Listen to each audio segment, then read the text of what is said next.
My name is Harper Matthews. I'm 28, and tonight I'm standing frozen in the middle of my stepmother Elaine's charity gala as security approaches to escort me out. "You're just a waitress," she laughed, loud enough for everyone to hear. The cruel words stung, but what they didn't know was that my husband, the billionaire secretly funding this entire event, was about to walk through those doors. Years of their ridicule was about to come full circle in the most unexpected way. If you're curious about what happened next in this ballroom full of Boston's elite, stick around. Let me know where you're watching from in the comments, hit that like button, and subscribe if you want more stories about family drama and sweet revenge. To understand why my stepmother would publicly humiliate me at her gala, we need to go back to the beginning. I was born to Thomas and Rachel Matthews, and for the first 8 years of my life, we were the picture-perfect family. Dad built his business from the ground up, creating a successful investment firm that catered to Boston's upper class. Mom was his rock, handling the social connections and charity work that came with Dad's growing success. She made sure I remained grounded despite our privileged lifestyle. Then, when I was 8, my world shattered. Mom was diagnosed with aggressive breast cancer, and within 6 months, she was gone. Dad was devastated.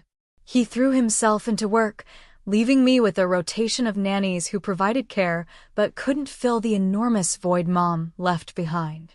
For 2 years, it was just Dad and me fumbling through life without her. Then Elaine Parker entered our lives at a charity function. She was beautiful, sophisticated, and seemed genuinely interested in both Dad and me. At least, that's what I thought as a 10-year-old desperate for maternal affection. Within a year, they were married, and Elaine moved into our home with her daughter Madison, who happened to be exactly my age. I was initially excited to have a sister, but that excitement quickly faded. The changes were subtle at first. Madison got the slightly larger bedroom. She received more presents at Christmas. Her achievements were celebrated lavishly while mine earned a cursory "good job." But as months passed, the discrepancy in our treatment became impossible to ignore. "Harper, please use the other bathroom. Madison needs her privacy," Elaine would say, relegating me to the guest bathroom while Madison enjoyed the one we were supposed to share. "Harper, Madison needs new riding boots for her lessons. We'll have to postpone getting you those art supplies." Somehow my needs always got postponed. The worst part was watching Dad slowly distance himself from me. He worked longer hours, took more business trips, and when he was home, Elaine expertly monopolized his attention. She'd schedule family activities when she knew I had other commitments, then paint me as the difficult child who didn't want to participate. "Thomas, I'm trying so hard with her, but she just won't let me in," I overheard her say one night, fake tears in her voice. My father, exhausted and emotionally drained, simply nodded and patted her hand. Through my teenage years, I threw myself into school and part-time jobs. While Madison enjoyed shopping sprees and European vacations, I worked at the local library and saved up for college. I didn't want to ask Dad for anything because each request had to go through Elaine, who made me feel like a burden on the family finances despite Dad's considerable wealth. There were rare moments, though, when Dad would break through the fog and really see me. He came to my high school art exhibition when Elaine and Madison conveniently had scheduling conflicts. He looked at my paintings with tears in his eyes. "You have your mother's talent," he whispered, and for that brief moment, I had my dad back. The summer after my freshman year of college, Dad had a massive heart attack in his office. By the time I rushed to the hospital, he was gone. I wasn't even given the chance to say goodbye. The funeral was a blur of faces and empty condolences. Elaine played the grieving widow perfectly, while I sat numb with shock. It wasn't until the reading of the will that I understood how completely I'd been pushed out of my father's life. Dad left the bulk of his estate to Elaine, with Madison receiving substantial trust funds and real estate. I was left with just enough money to cover my remaining college tuition and a small inheritance that would barely fund a year of living expenses after graduation. Your father wanted to make sure you learned the value of hard work, Elaine explained with false sympathy when I questioned the disparity. Madison has different needs. The truth hit me hard. My father had either forgotten me or had been convinced I didn't need his financial support. Either possibility was heartbreaking. After the will was settled, Elaine made it clear I wasn't welcome in the family home anymore. You're an adult now, Harper. It's time you found your own place, she said coolly as I packed my childhood bedroom. Madison watched from the doorway, smirking. Don't worry about holiday dinners, Madison added. Our traditions are changing anyway. I was officially excommunicated from the Matthews family, keeping only my father's last name as proof I had ever belonged. For the next few years, I had minimal contact with Elaine and Madison. They'd send a generic birthday card or Christmas greeting to maintain appearances to mutual acquaintances, but there were no phone calls, no invitations, no genuine interest in my life. I graduated with honors, found a job at a small but well-respected art gallery in Boston, and built a life for myself, determined to never again seek validation from people who saw me as disposable. Little did I know that life was about to take an unexpected turn that would eventually bring me face to face with the family that discarded me in circumstances none of us could have predicted. At 24, I had settled into my life at Westfield Gallery, a boutique art space in Boston that specialized in emerging artists. The pay wasn't spectacular, but I loved discovering new talent and helping artists navigate the intimidating art world. My tiny studio apartment in Cambridge was all mine, and I'd found a small circle of loyal friends who knew nothing about my family drama, exactly how I preferred it. It was a rainy Tuesday afternoon in April when Nathan Reed walked into the gallery. The space was empty except for me, cataloging a new shipment of sculptures. I didn't immediately recognize him, though in retrospect, I should have. Nathan's tech company, Reed Innovations, had been making headlines for years, and at 32, he was already on Forbes' list of most influential entrepreneurs. But that day, he was just a tall, slightly rain-dampened man in a casual button-down shirt and jeans, looking intently at a collection of abstract paintings. "Can I help you find anything specific?" I asked, approaching him with my standard greeting. He turned and smiled, a genuine smile that reached his hazel eyes. "I'm just browsing, though I'm curious about this artist." He gestured to the paintings he'd been examining. "That's Lucia Mendez. She's relatively new, but her work on urban isolation is getting a lot of attention," I explained, falling easily into my element. The way she uses negative space to represent emotional voids in city life is particularly striking. We spent the next hour discussing art, with me showing him around the gallery and explaining the stories behind various pieces. What impressed me was his genuine interest. Nathan asked thoughtful questions and actually listened to my answers, unlike the typical wealthy collectors who often treated gallery staff as mere transaction facilitators. "You really know your artists," he commented as I wrapped up our impromptu tour. "I believe in what they're creating," I replied simply. "It's easy to be passionate about work that matters." He nodded thoughtfully. "I feel the same way about technology.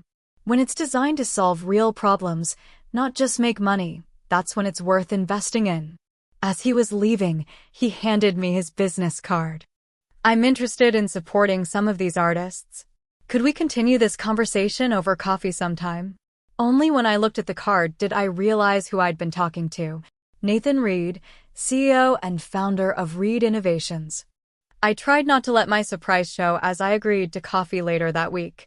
Our coffee meeting turned into dinner when our conversation about art extended beyond the cafe's closing time. Nathan was refreshingly down-to-earth for someone of his status. He talked about growing up in a middle-class Seattle family, his parents both teachers who emphasized education and creativity. "They thought I was crazy when I dropped out of grad school to start my company," he admitted with a laugh. "But they supported me anyway. Sent me care packages of homemade granola when I was living on ramen and working 20-hour days."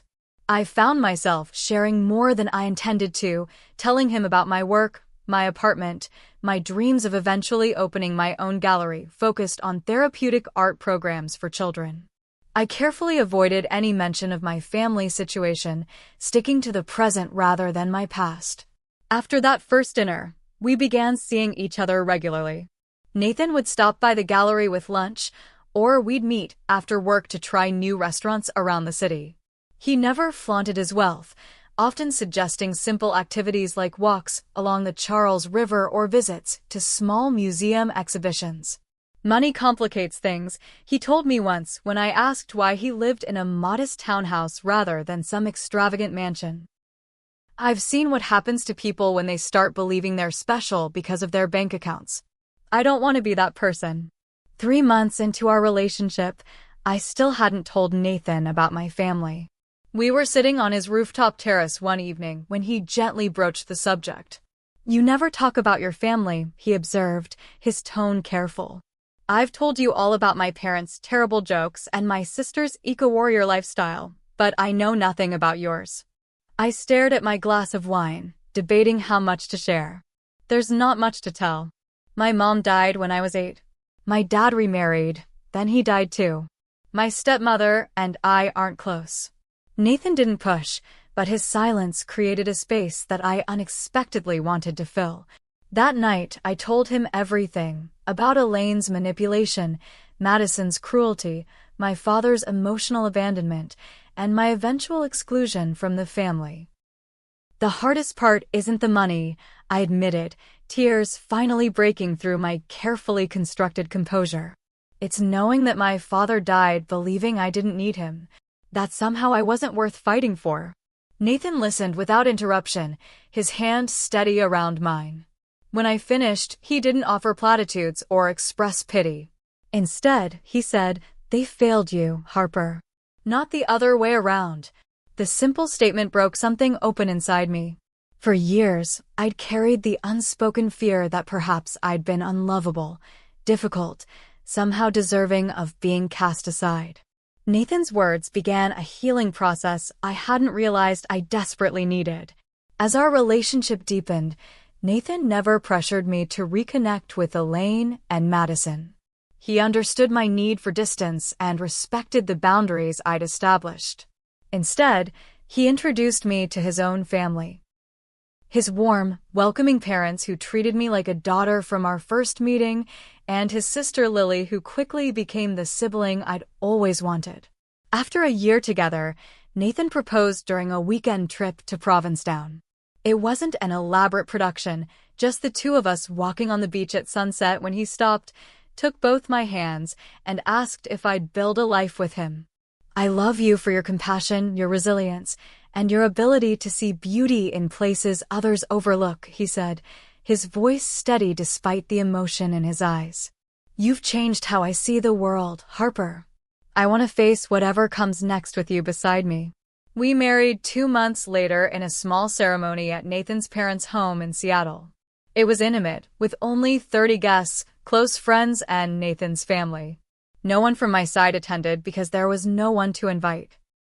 Elaine and Madison had no idea I was even in a relationship, let alone getting married to one of Boston's most eligible bachelors. It wasn't about shame or secrecy. It was about protection. The life I was building with Nathan was precious to me, untainted by the toxicity of my past. I had no desire to invite that negativity back into my world, even to showcase my happiness. After our honeymoon in Japan, we settled into married life in a new home in Brookline. I continued working at the gallery, insisting on making my own way professionally despite Nathan's wealth. He supported my independence, understanding that my career was about personal fulfillment, not financial necessity. For 2 years, we lived in a bubble of happiness that had nothing to do with Nathan's success or money. We traveled, worked on our respective passions, and began planning for children. Elaine and Madison remained firmly in my past, where I intended them to stay. Then the invitation arrived. The cream-colored envelope with embossed gold lettering appeared in our mailbox on a Tuesday. I almost discarded it with the other formal invitations Nathan regularly received, but the return address caught my eye, the Matthews Family Foundation. My hands trembled slightly as I opened it. Inside was an invitation to the annual Boston Children's Hospital Benefit Gala, hosted by Elaine Matthews. A handwritten note was paperclipped to the invitation. "Harper, it's been too long. We should reconnect.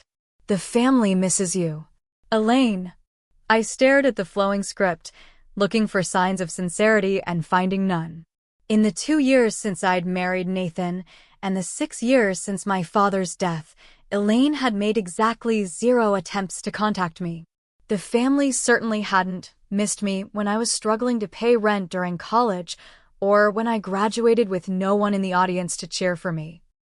When Nathan came home that evening, I was still sitting at the kitchen island, the invitation laid out before me. "What's that?" he asked, kissing my cheek before noticing my expression. "Hey, what's wrong?" I pushed the invitation toward him. My stepmother has suddenly remembered my existence. Nathan read the invitation, his brow furrowing. "The Boston Children's Hospital benefit? That's..." He trailed off, looking uncomfortable. "That's what?" I prompted, noticing his hesitation. He sat down beside me with a sigh. "That's one of the events the Reed Foundation is sponsoring this year. We're the primary donor, actually." "Wait, what?" I felt like I'd missed something crucial. "Your foundation is funding Elaine's gala?"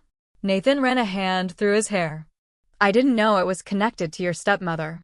The foundation staff handles most of the smaller partnerships, and I only review the major initiatives. The Children's Hospital is one we support annually, but I didn't realize who was chairing the event committee. The coincidence seemed too perfect to be coincidental. She must have found out about us. That's the only explanation for this sudden interest in reconnecting after all these years." "It's possible," Nathan agreed. "Your married name is Reed now, and we've been in the society pages occasionally. Someone might have mentioned it to her." I pushed the invitation away. "Well, it doesn't matter. I'm not going." Nathan was quiet for a moment, considering. "What if we did go?" I looked at him like he'd suggested swimming with sharks. Why would I voluntarily put myself in a room with people who made it abundantly clear I wasn't good enough for them? "Because you are good enough. More than good enough," Nathan said firmly. "And maybe there's something powerful in facing them on your own terms, not theirs." I shook my head. "There's nothing to gain. Elaine isn't suddenly going to become the loving mother figure I needed as a child. This isn't about her, Harper. It's about you finding closure," Nathan said gently. "You've built an amazing life despite how they treated you. Maybe seeing them again will help you finally put that chapter to rest." I considered his words. There was a certain appeal to the idea of walking into that gala confident and successful, no longer the discarded stepdaughter desperate for approval. "There's another factor to consider," Nathan added. "The Reed Foundation's involvement is anonymous for this event. Elaine doesn't know I'm the primary donor." "Why anonymous?" I asked, curious about this detail. "It's how we handle some of our philanthropy. The foundation staff thought it would generate more community involvement if it wasn't seen as just another Reed project," Nathan explained. "So officially, the gala has an anonymous benefactor." A thought began forming in my mind. So Elaine has no idea that her stepdaughter is married to the man funding her precious gala? Nathan's eyes met mine, a slight smile playing at his lips. "None whatsoever." For the first time since receiving the invitation, I felt a flicker of something other than dread. That could be interesting. We spent the next hour discussing possibilities. Nathan suggested a plan. I would attend first, alone. He would arrive later, after I'd had time to interact with Elaine and the rest of the family. The revelation of our connection would happen organically, in front of everyone. "Are you sure you want to do this?" Nathan asked after we'd worked out the details. "We can still decline the invitation. Your well-being matters more than any dramatic moment." I considered his question carefully. Part of me was terrified at the prospect of facing Elaine, Madison, and the extended family that had so easily discarded me. But another part, a stronger part, Was tired of carrying the weight of their rejection. I want to do this, I said finally. Not for revenge, but for resolution.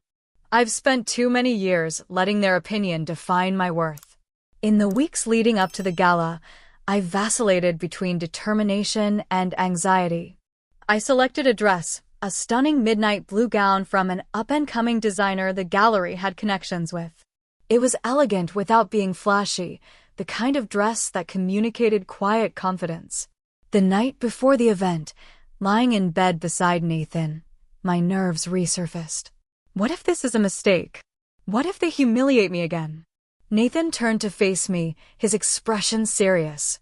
Listen to me, Harper. You're walking in there as my wife, as a successful professional, as a woman who built herself back up after everything they tore down. Nothing they say or do can change that. He tucked a strand of hair behind my ear. But if at any point you want to leave, just text me. I'll drop everything and come get you. You don't have to prove anything to anyone. His unwavering support steadied me. Whatever happened tomorrow night, I wouldn't be facing it alone. As I drifted off to sleep, I realized something important. For the first time, I was approaching my family not from a place of need or longing, but from a position of strength. Whether they accepted me or not no longer determined my value. That alone felt like victory. The Rosewood Hotel ballroom glittered with crystal chandeliers and elaborate floral arrangements when I arrived at 7 o'clock sharp.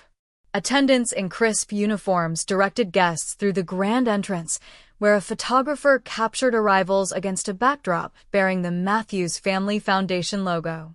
I took a deep breath, smoothed my midnight blue gown, and approached the check-in table. Good evening, Harper Reed, I said to the young woman with the guest list. She scanned her tablet, then looked up with a smile. Yes, Ms. Reed. Welcome to the annual Boston Children's Hospital Benefit Gala. As I moved into the ballroom, I felt strangely calm. The space was already filled with Boston's elite in their finest attire, old money families, successful entrepreneurs, politicians, and celebrities. I recognized many faces from the society pages Nathan occasionally appeared in. The first familiar face I encountered belonged to my father's cousin, Patricia, who was examining the silent auction items with her husband. Harper, she said, squinting at me in surprise. Harper Matthews? Is that you? It's Harper Reed now, I corrected gently. How are you, Aunt Patricia? She looked me up and down with undisguised curiosity. Well, you've certainly grown up. We haven't seen you since, goodness. Was it Thomas's funeral? What have you been doing with yourself? Before I could answer, her husband Gerald joined the conversation. Matthews? Oh, Elaine's stepdaughter, right? Didn't know you were on the guest list this year. The subtle emphasis on this year made it clear I hadn't been included in previous events. Elaine kindly invited me, I replied, keeping my tone neutral. I understand the foundation has been doing well. Patricia nodded distractedly, her attention already drifting toward more important guests arriving behind me. Yes, very well. Elaine has quite the touch for fundraising. You should say hello to her. She's over by the main table with Madison and the Aldrich family. I followed her gesture and spotted Elaine holding court near the center of the room. At 55, she remained striking, her blonde hair expertly colored and styled, her figure maintained through rigorous exercise and, I suspected, subtle cosmetic procedures. Beside her stood Madison, now 28 like me but looking several years younger in a designer red dress that probably cost more than 3 months of my gallery salary. Taking another steadying breath, I made my way toward them, collecting a champagne flute from a passing waiter for liquid courage. Madison saw me first. Her perfectly shaped eyebrows rose nearly to her hairline before she leaned to whisper something in Elaine's ear. My stepmother turned, her practiced social smile freezing momentarily before transforming into something that didn't reach her eyes. Harper. What a surprise, Elaine exclaimed, her voice carrying enough for nearby guests to hear. I wasn't sure you'd actually come. despite sending me an invitation with a personal note? The lie was so blatant I almost laughed. I wouldn't miss it, I replied instead. The children's hospital is such an important cause. Madison looked me over with undisguised scrutiny. Interesting dress. Is that off the rack? It's actually from an emerging designer I work with at the gallery, I explained, refusing to be baited. Oh, you're still at that little art shop? Elaine asked with exaggerated surprise. How persistent of you. Before I could respond, an older gentleman in our circle, one of the hospital board members, judging by his name tag, interjected. You work in the arts, young lady? Elaine answered before I could. Harper has always had creative aspirations. Nothing serious, of course. Actually, I countered, finding my voice. I'm the assistant director at Westfield Gallery now. We specialize in emerging artists and therapeutic art programs. The man looked interested, but Elaine smoothly redirected the conversation. Speaking of the hospital programs, Richard, you simply must hear about the new pediatric wing we're funding this year. I was effectively dismissed from the conversation. As I stepped back, Madison followed me. Seriously, Harper, why are you here? She asked, dropping all pretense of politeness now that we were out of earshot of the others. Nobody expected you to actually show up. Then why send the invitation? I challenged. Madison's smile was cold. Mom thought it would be the proper thing to do, given the anniversary of your father's death next month. She didn't think you'd have the nerve to come alone. The casual mention of my father stung. I'm not alone, actually. My husband will be joining me later. This caught Madison off guard. Husband? You're married? To whom? You'll meet him soon enough, I replied, unwilling to reveal Nathan's identity just yet. Before Madison could press further, we were interrupted by another relative, my father's brother William and his wife Susan. Is that little Harper? Uncle William boomed, clearly already enjoying the open bar. Good heavens, we thought you'd fallen off the face of the earth. Hello, Uncle William. Aunt Susan, I greeted them politely. Susan air-kissed near my cheek. Darling, where have you been hiding yourself? Elaine tells us she hardly hears from you these days. The revisionist history was breathtaking. Elaine had practically pushed me out the door after my father's death and had made zero effort to contact me in the years since. I've been focused on my career, I said simply. Life gets busy. What sort of career could possibly keep you from family? William asked with a dismissive wave. Family is everything in this world. The irony of his statement was apparently lost on him. As we spoke, I noticed more family members and old acquaintances glancing our way, whispering behind cocktail napkins. Elaine had rejoined Madison and was speaking intently to her while looking in my direction. Then Elaine did something unexpected. She approached the small stage where the band was playing and whispered to the lead musician. He nodded and stopped mid-song. Ladies and gentlemen, Elaine's voice rang out over the sound system. I want to thank you all for coming tonight to support Boston Children's Hospital. Before dinner is served, I'd like to acknowledge all the wonderful staff who are making this evening possible, our event planners, our caterers, and our serving staff. There was polite applause as Elaine gestured around the room. Then her gaze landed deliberately on me. In fact, I think there's been a bit of confusion. One of our waitstaff seems to have misplaced her uniform this evening. A ripple of uncomfortable laughter moved through the crowd as people turned to look at me. Harper dear, Elaine continued, her voice dripping with false concern. Did you get confused about your role tonight? I know you expressed interest in helping, but guests aren't supposed to arrive until 7, and the serving staff was asked to use the service entrance. My face burned as understanding dawned. This was why she'd invited me not to reconnect, but to publicly humiliate me. Madison stepped forward, camera phone already in hand. Mom, maybe Harper just wanted to see how the other half lives for one night. We should be flattered by her aspirations. More laughter, less uncomfortable now as the wealthy crowd relaxed into the familiar territory of mockery disguised as humor. I stood frozen, champagne glass clutched in my hand as Elaine continued her performance. "Security," she called, gesturing to a man in a dark suit near the entrance. "I believe we have someone who's confused about her place here tonight. Could you please assist her to the correct area, or perhaps just escort her out if she's not actually on staff?" The security guard, looking uncomfortable but professional, began making his way toward me. My cousin Brandon, always eager to join in when someone was being targeted, called out from nearby. "Always trying to be something you're not, a Harper? Some things never change." Others joined in, their voices overlapping. Did she actually think she belonged here? Always had delusions of grandeur, that one. Probably crashed the event hoping to network. The security guard reached me, his expression apologetic but firm. "Ma'am, I need to ask you to come with me." "There's been a mistake," I managed to say, my voice smaller than I intended. "I was invited. I have the invitation in my purse." Elaine approached us, Madison trailing behind her like an eager shadow. "The mistake was mine, Harper. I should have been clearer about boundaries. This event is for donors and hospital supporters, not, well, whatever it is you're doing these days." She turned to the security guard. "Please see her out." Gently, of course. She is family, after all, technically speaking. Madison openly filmed the interaction on her phone, barely containing her glee. "This will make a great story for the family newsletter, Harper." Thomas Matthews' daughter escorted from charity gala. Daddy would be so proud. The mention of my father broke something inside me.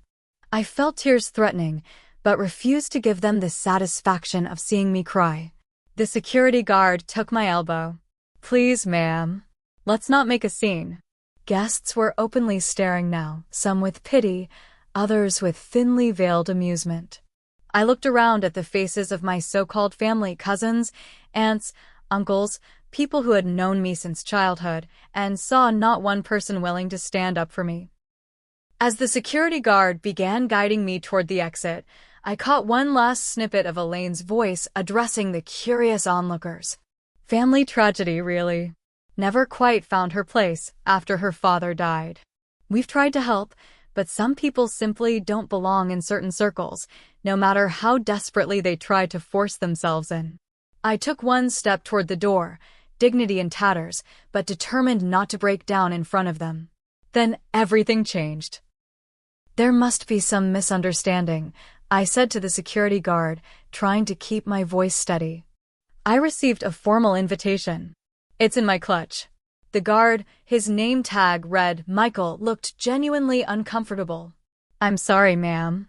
I'm just following instructions from the event host." Behind us, Elaine's voice carried clearly. "It's always been this way with Harper. Always trying to insert herself where she doesn't belong." Madison's tinkling laugh followed.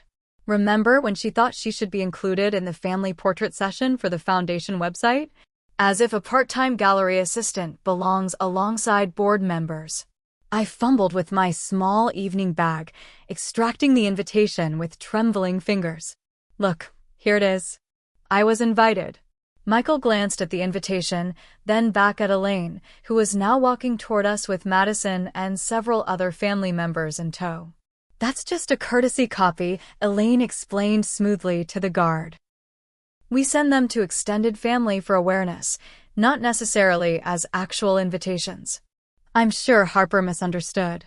My cousin Brandon, now 30 and still as cruel as he'd been as a teenager, had joined the growing circle around us. Classic Harper move.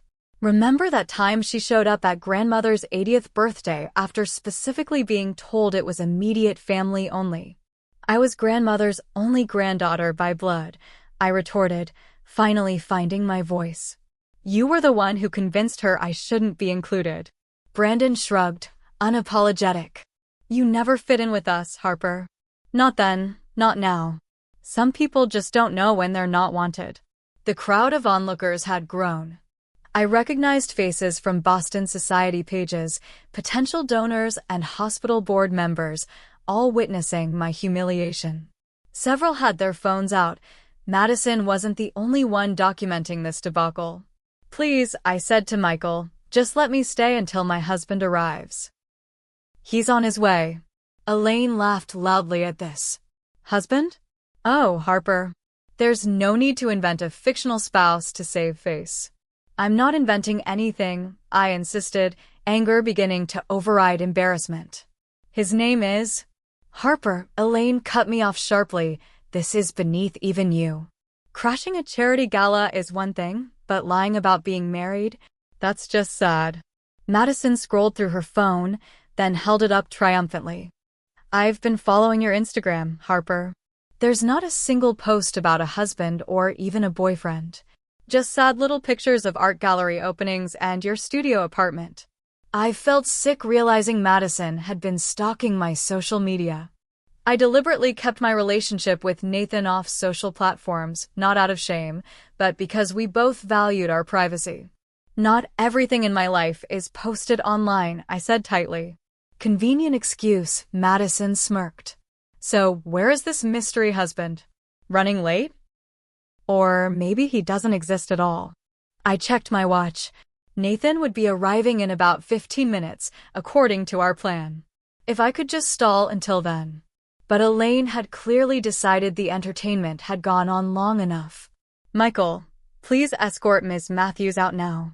We have actual donors waiting to be seated for dinner. It's Mrs. Reed, I corrected automatically. Oh please, Madison rolled her eyes. Next you'll be claiming you married a celebrity. My Uncle William, now thoroughly enjoying the spectacle, chimed in. Thomas would be so disappointed, Harper. He raised you better than this, making scenes at public events, telling transparent lies. The mention of my father, again, hit me like a physical blow. You don't get to talk about my father.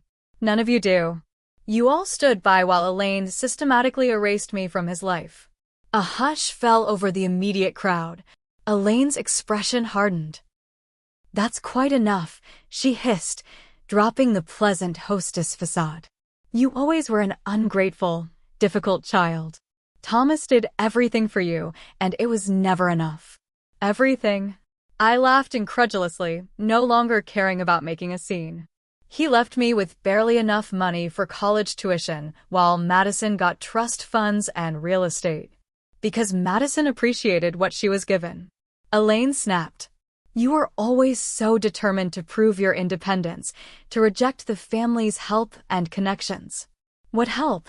What connections? I demanded. From the moment you married my father, you made it clear I wasn't part of your vision for the family. Madison stepped between us. You're embarrassing yourself, Harper. No one wants to hear your victim story. It's not a story, I said, my voice rising despite my best efforts to stay calm. You and your mother systematically isolated me from my father, then pushed me out completely after he died. Your father knew exactly what he was doing with his will, Elaine said coldly. He understood you'd squander anything substantial he left you on your impractical artistic pursuits. My father supported my art before you came into our lives, I retorted. He was proud of my creativity, my independence. And look where that independence got you. Madison gestured dismissively at me. Working in a tiny gallery, living in a studio apartment, crashing events to feel important. Michael, the security guard, looked increasingly uncomfortable as our family drama unfolded in front of Boston's elite. More phones were out now, recording the confrontation. Tomorrow, this would likely be circulating in social media circles, exactly what Nathan and I had hoped to avoid. I think we should step outside, Michael suggested quietly. Elaine seized on this. Yes, Harper, it's time for you to leave. You've created quite enough of a spectacle. I looked around at the circle of faces. Family members who had known me since childhood, now regarding me with a mixture of disdain, amusement, and pity.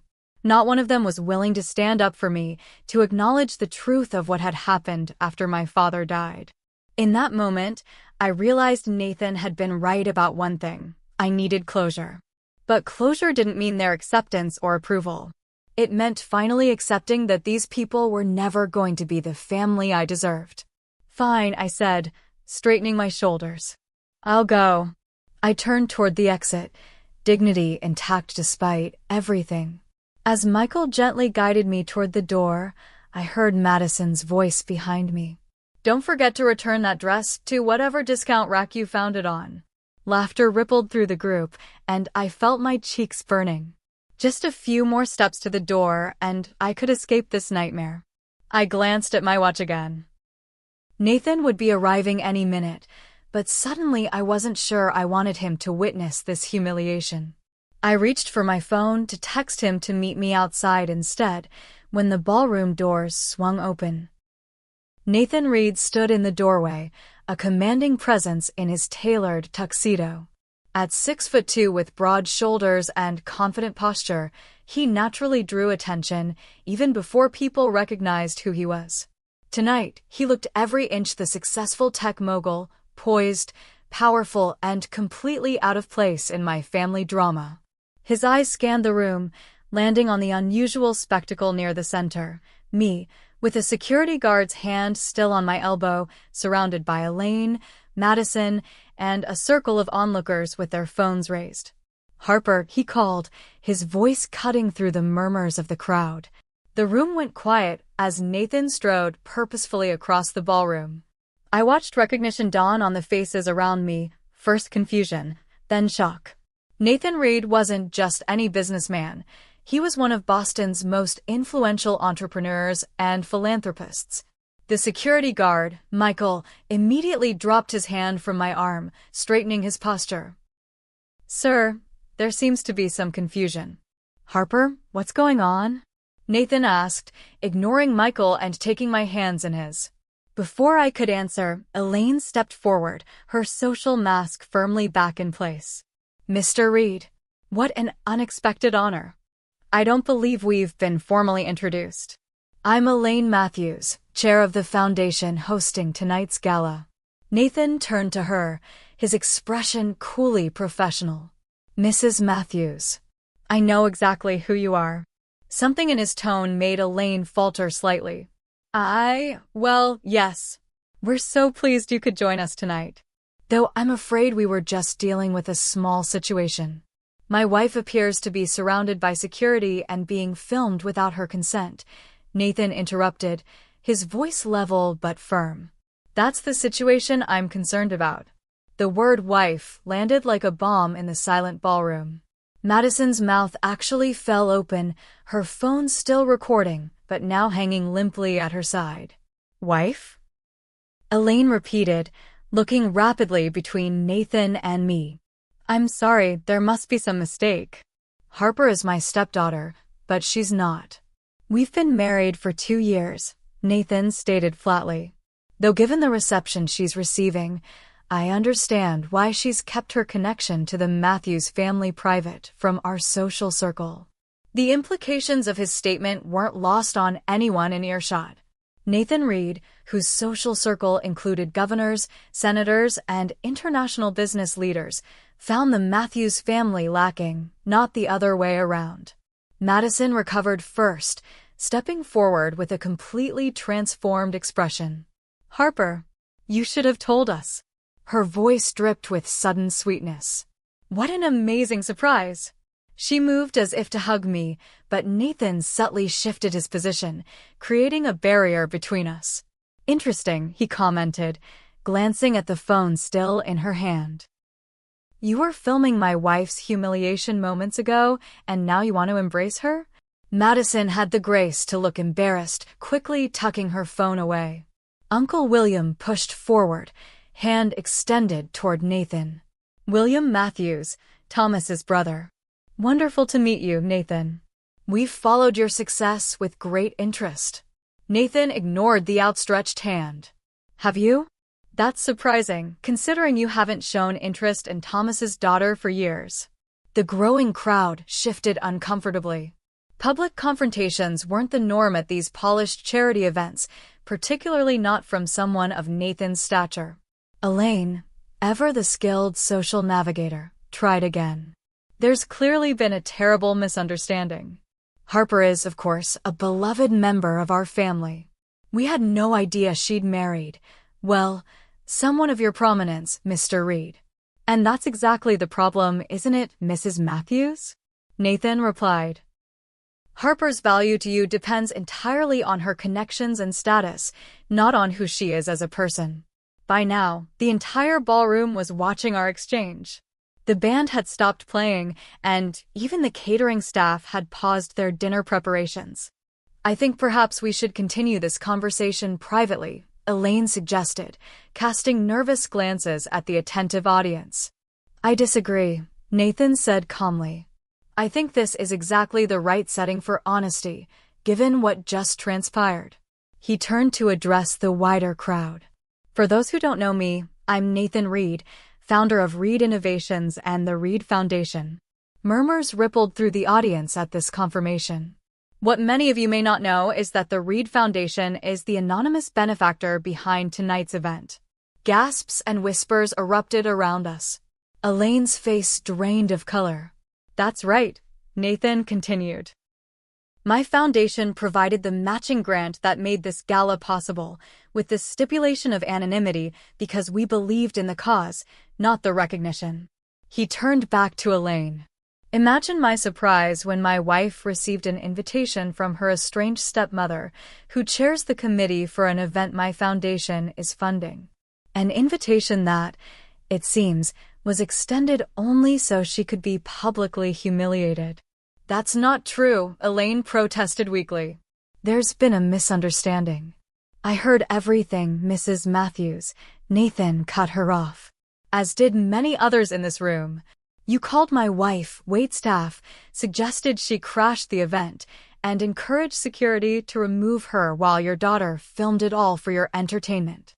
Madison had the decency to look mortified, but Elaine was still scrambling to salvage the situation. Mr. Reed, Nathan, surely you understand family dynamics can be complicated. Harper has always been difficult. If we'd known she was your wife, then you would have treated her with the respect she deserves? Nathan finished for her. That's precisely the problem. No one should need my name or my money to be treated with basic human dignity, least of all by their own family. I found my voice at last, squeezing Nathan's hand. It's okay. You've made your point. He looked at me, his expression softening. Are you sure? Because I'm prepared to withdraw all foundation support from any initiative connected to the Matthews name. The threat hung in the air, its implications clear to everyone, especially Elaine, whose social standing and charitable work depended heavily on major donors like the Reed Foundation. That won't be necessary, I said, loud enough for everyone to hear. The hospital shouldn't suffer because of family drama. Elaine seemed to collapse with relief, but I wasn't finished. However, I continued, turning to face my stepmother directly. I think it's time for some changes in how the foundation operates. Nathan nodded, understanding immediately. The Reed Foundation will continue to support Boston Children's Hospital, but will require a restructuring of the event committee moving forward. Mrs. Matthews, your leadership has been educational, but I believe fresh perspectives are needed. Several hospital board members in the crowd nodded in agreement, clearly unwilling to lose the Reed Foundation's substantial support.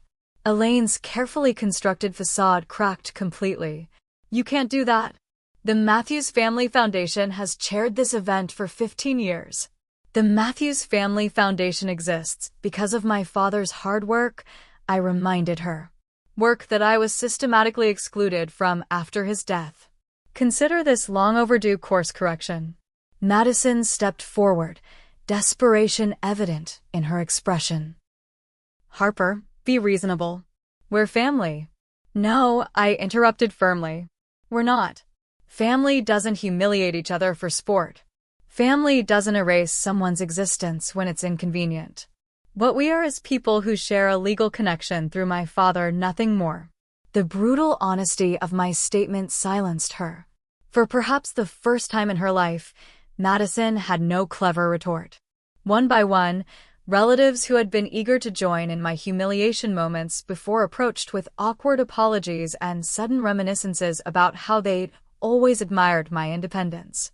I received their overtures politely but without enthusiasm, Their transparent attempts at damage control too little, too late. Nathan and I gradually made our way toward our assigned table, which, ironically, was at the front of the room, placement befitting the event's major donor. As we moved through the crowd, I heard the whispers. Can you believe Elaine tried to throw out Nathan Reed's wife? Did you see Madison filming at all? How mortifying. They say Harper had no idea her husband was funding the event. Smart move keeping her maiden name professionally proves she's not trading on his success. The evening proceeded with strained politeness. Elaine performed her duties as hostess mechanically, unable to meet my eyes during her speech thanking the generous anonymous donor, whose identity was now common knowledge among the attendees. When dinner was served, Nathan leaned close to me. We can leave if you want. You've more than made your point. I considered it, then shook my head. Actually, I'd like to stay. For the first time, I'm at a family event entirely on my own terms. He smiled, understanding. Then we stay. But just so you know, you look stunning tonight. That dress was made for you. I laughed, feeling lighter than I had in years. Better than a waitress uniform? Infinitely, he replied, raising his glass in a private toast. To my extraordinary wife, who needed neither my name nor my money to shine. I clinked my glass against his, finally able to see the evening for what it truly was, not a humiliation, but a liberation. The days following the gala brought a flurry of calls, emails, and even handwritten notes, all from family members suddenly eager to reconnect with their long-lost relative. I recognized these overtures for what they were, damage control, not genuine remorse. Cousin Brandon sent flowers to the gallery today, I told Nathan that evening as we relaxed in our living room. The card said he values family above all else and hopes we can rebuild our connection. Nathan raised an eyebrow. The same Brandon who said you never belonged in the family? The very same, I confirmed, curling more comfortably into the couch. Amazing how quickly perspectives change when money and influence enter the equation.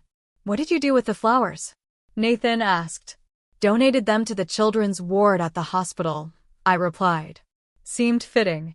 The most surprising development came 3 days after the gala, when my father's sister Janet, who had maintained careful neutrality during the years of Elaine's reign, requested to meet for coffee. Unlike the others, Janet had never been actively cruel, just passively absent.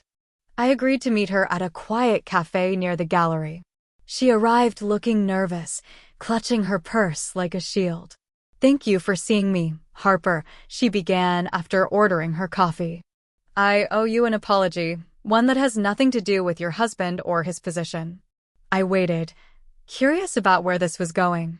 I knew what Elaine was doing to you after Thomas died, she admitted, her voice tight with regret. I saw how she isolated you, how she manipulated the family narrative to paint you as difficult and ungrateful. And I did nothing. The raw honesty surprised me. Why? I asked simply. Janet sighed. The cowardly reasons: fear of confrontation, fear of being excluded myself. But also because I told myself it wasn't my place to interfere. She looked up, meeting my eyes directly. I was wrong. When we see injustice in our family and stay silent, we become complicit. Her words resonated more deeply than any of the shallow apologies I'd received. Thank you for saying that, I said quietly. I don't expect forgiveness, Janet continued. But I want you to know that not everyone believed Elaine's version of events. Some of us were just too weak to stand against her. We talked for nearly 2 hours. Janet shared stories about my father that I'd never heard, how he'd struggled with depression after my mother died, how he'd been manipulated by Elaine but had always kept photos of me in his private office, away from her disapproving eyes. He loved you, Harper, Janet insisted. His biggest failure was not protecting you from Elaine, and I think that shame made it harder for him to connect with you as you got older. It wasn't a complete healing, but it was something. A small piece of my father returned to me through honest conversation. As the weeks passed, Nathan and I made decisions about which family relationships were worth salvaging. Janet became a regular presence in our lives, along with two cousins who reached out with genuine remorse rather than opportunistic networking attempts. Elaine and Madison were conspicuously silent after their initial flurry of damage control messages went unanswered. According to Janet, they were facing significant social fallout. Several board members had requested Elaine's resignation from the foundation, and Madison's social media influence had taken a hit when clips of her filming my humiliation circulated among Boston's elite. I took no pleasure in their difficulties, but I felt no obligation to rescue them either. Some bridges once burned should remain crossed off the map. The most meaningful development came 6 months after the gala, when Nathan and I established the Thomas Matthews Art Therapy Foundation, dedicated to providing creative healing programs for children dealing with grief and family trauma. "We're not just reclaiming your father's name," Nathan observed as we finalized the foundation documents. "We're redirecting it toward something that would have made him proud." At the foundation's launch event, a much smaller, warmer gathering than Elaine's ostentatious gala, I found myself surrounded by people who valued connection over status, compassion over social climbing. Janet was there, along with Nathan's parents and sister, and friends who had stood by me through years of family estrangement. During my speech that evening, I shared parts of my own journey, not for sympathy, but to highlight why our mission mattered. "Art saved me during my darkest moments," I told the attentive audience. "When I felt voiceless and invisible, creativity gave me a language to express what I couldn't say aloud. Every child deserves that outlet, that safe space to process difficult emotions." I didn't mention Elaine or the gala incident specifically, but I did address the broader lesson it had taught me. "Family isn't just about blood or legal connections," I said, looking around at the supportive faces before me. "It's about who shows up not just for celebrations and success, but during struggles and setbacks. It's about who sees your worth even when you can't see it yourself." Later that evening, as Nathan and I walked home along the Charles River, I felt a sense of peace I'd been chasing for years. "You know what the strangest part is?" I mused, watching the moonlight play on the water. "I spent so many years thinking I needed their approval to be whole.